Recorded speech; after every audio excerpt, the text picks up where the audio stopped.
వినేష్ ఫోగాట్ని కావాలని Olympics final round నుంచి disqualify చేశారా?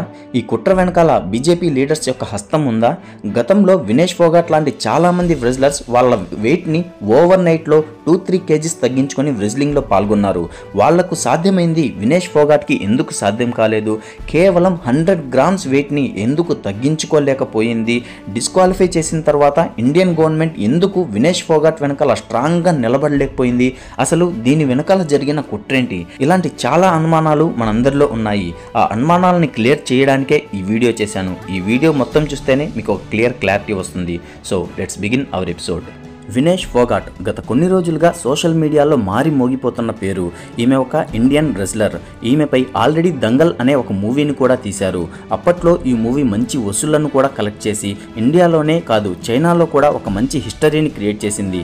అయితే ప్రజెంట్ ఈమె పేరు మళ్ళీ వైరల్ కావడానికి రీజన్ ఈమెను Olympics women wrestling 50 kgs category finals నుంచి డిస్క్వాలిఫై చేయడమే. ఆగస్టు 6, 2024 ప్యారిస్లో ఒలింపిక్స్ జరిగాయి. ఈ ఒలింపిక్స్లో వినేష్ ఫోగాట్ 50 kgs ఉమెన్ కేటగిరీలో పార్టిసిపేట్ చేసింది.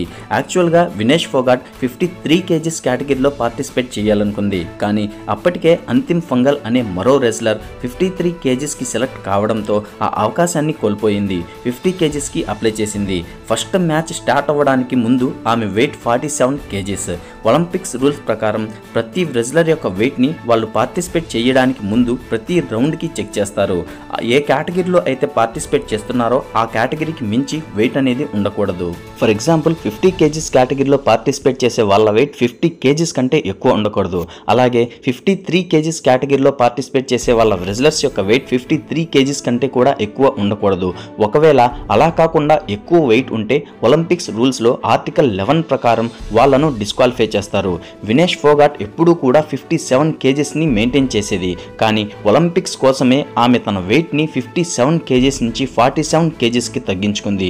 ఫస్ట్ రౌండ్ అయిన రౌండ్ 16లో, సెకండ్ రౌండ్ అయిన క్వార్టర్స్లో, అలాగే థర్డ్ రౌండ్ అయిన సెమీఫైనల్స్లో కూడా అర్హతను సాధించి ప్రతి రౌండ్లో అపోనెంట్ను ఓడించి ఫైనల్ రౌండ్కి చేరుకుంది. సెమీఫైనల్స్లో జపాన్ రెజ్లర్ అయిన సుసాకి యూయిని ఓడించింది.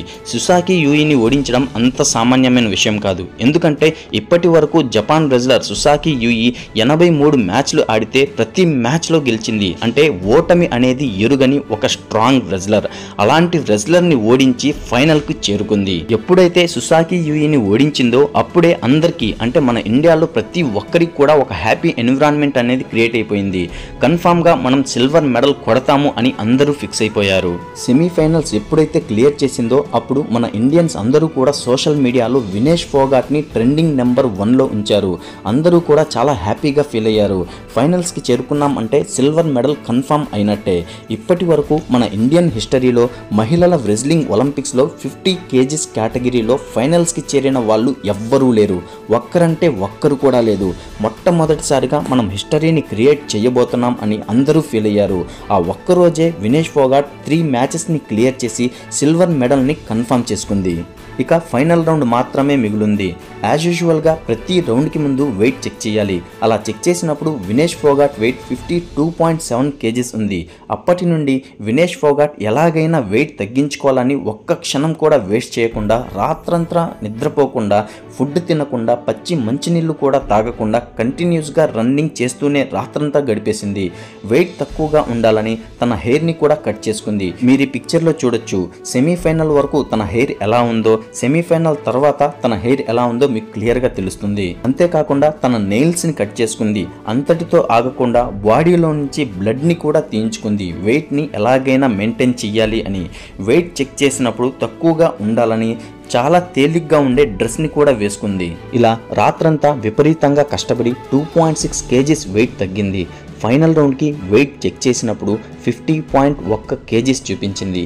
అంటే అనుకున్న వెయిట్ కంటే కూడా ఒక 100 గ్రాములు ఎక్కువ.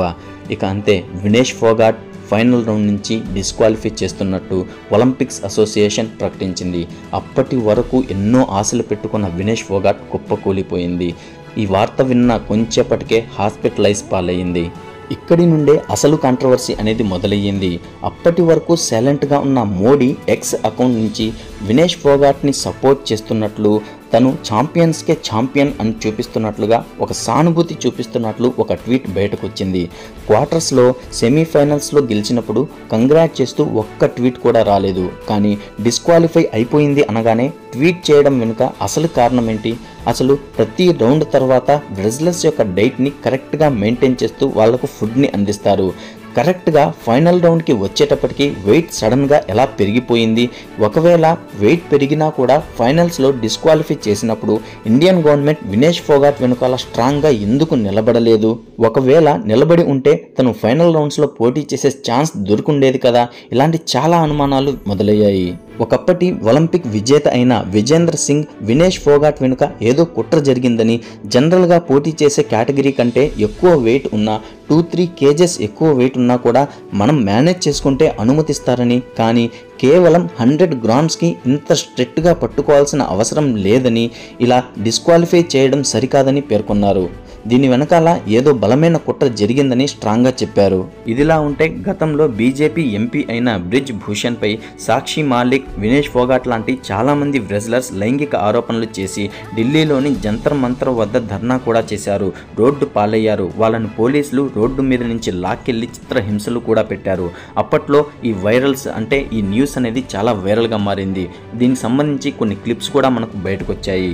ఈ చిత్రహింసల్ని తట్టుకోలేక సాక్షి మాలిక్ తన రెజ్లింగ్ నుంచి రిటైర్మెంట్ని కూడా ప్రకటించింది. సాక్షి మాలిక్, వినేష్ ఫోగాట్ లాంటి చాలామంది రెజ్లర్స్ వాళ్ళు గెలుచుకున్న మెడల్స్ అన్నింటినీ కూడా గంగా నదిలో విసిరేశారు. అప్పట్లో ఇది చాలా హాట్ టాపిక్గా మారింది. అప్పుడు కూడా బీజేపీ లీడర్స్ బ్రిజ్ భూషణ్ని సపోర్ట్ చేశారు. వినేష్ ఫోగాట్ లాంటి చాలామంది రెజ్లర్స్ని దేశ ద్రోహులుగా చిత్రీకరించారు. అంతెందుకు, ఫైనల్ రౌండ్కి డిస్క్వాలిఫై చేసిన తర్వాత చాలామంది BJP supporters, Modi fans social మీడియాస్లో చాలా అసభ్యంగా ట్వీట్లను కూడా చేశారు. ఆమెను కర్మ వెంటాడుతోందని, ఆమె కడుపులో ఆ ఎక్స్ట్రా 100 grams అనేది వేరే వాళ్ళ సెమన్ అని, ఇలా చాలా వల్గర్గా నీచంగా ట్వీట్లని, పోస్టులని చేశారు. ఒలింపిక్స్ రూల్స్లో ఇంకో ఆర్టికల్ కూడా ఉంది. ఆర్టికల్ 15 ఏం చెబుతుందంటే, రెజ్లర్స్కి ఏమైనా గాయం అయి ఉంటే వాళ్ళు వెయిట్ చెకింగ్ చేసుకోవాల్సిన అవసరం లేదు అని. ఒకవేళ వినేష్ ఫోగాట్ అనుకుంటే ఆర్టికల్ 15 ప్రకారం వెయిట్ చెక్ చేసుకోకుండానే ఫైనల్స్కి వెళ్ళుండొచ్చు. కానీ అలా చేయలేదు. ఎందుకంటే అడుగడుగునా ఆమెను వ్యతిరేకించే వాళ్లే ఉండడంతో నిజాయితీగా పోరాడాలనుకుంది. ఫైనల్స్ నుంచి డిస్క్వాలిఫై చేసిన తర్వాత CAS, court of arbitration of sports, అంటే స్పోర్ట్స్కి సంబంధించిన కోర్టులో తన తరపున 2 అప్పీల్స్ని చేసింది. నెంబర్ 1, ఫైనల్లో ఆడించాలని. నెంబర్ 2, సిల్వర్ మెడల్ అయినా తనకు ఇవ్వాలని. దీనిపై విచారణ జరపాలని కోర్ట్ ఒలింపిక్స్ అసోసియేషన్ని ఆదేశించింది.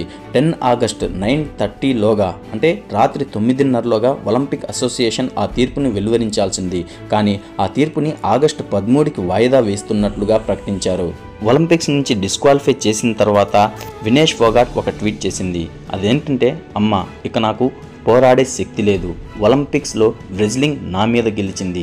నేను ఓడిపోయాను, నన్ను క్షమించు అని. రెజ్లింగ్లో పాల్గొనే ముందు వినేష్ ఫోగాట్ కొంతమందితో ఇలా చెప్పింది, నేను రెజ్లింగ్కి వచ్చే క్రీడాకారుల ఫ్యూచర్ కోసం ఫైట్ చేస్తున్నాను. నా కోసం కాదు, నా జీవితానికి ఇదే చివరి ఒలింపిక్స్. నేను యంగ్ ఉమెన్ రెజ్లర్స్ కోసం పోరాడుతున్నాను. జంతర్ మంతర్లో నేను ఫైట్ చేయడానికి రీజన్ కూడా అదే. ప్యారిస్ ఒలింపిక్స్లో వాళ్ళ తరపున పోరాడి వాళ్లకు ఒక సేఫ్ రెజ్లింగ్ని అందించాలనేదే నా కోరిక అని. అయితే చూడాలి మరి ఆమెకు మెడల్ దక్కుతుందా, కోర్ట్ అనేది ఆమె మెడల్ ఇవ్వడానికి అంగీకరిస్తుందా లేదా అనేది. ఒకవేళ ఆమెకు మెడల్ దక్కకపోయినా ఆమె ఆశయం మాత్రం ఖచ్చితంగా గట్టిగా నెరవేరాలని మనస్ఫూర్తిగా కోరుకుందాం. సో గైస్, చూశారు కదా ఇది వీడియో. సో మీకు క్లియర్గా ఎక్స్ప్లెయిన్ చేశాను అనుకుంటున్నాను. నా ఎక్స్ప్లెనేషన్ నచ్చితే వీడియోని లైక్ చేసి మీ ఫ్రెండ్స్ అండ్ ఫ్యామిలీ మెంబర్స్కి షేర్ చేయండి. ఇలాంటి మరిన్ని ఇంట్రెస్టింగ్ వీడియోస్ కోసం మన ఛానల్ని సబ్స్క్రైబ్ చేసుకోండి. Thank you guys. మరో నెక్స్ట్ వీడియోలో మీ ముందు ఉంటాను. అప్పటి వరకు బాయ్. Signing off.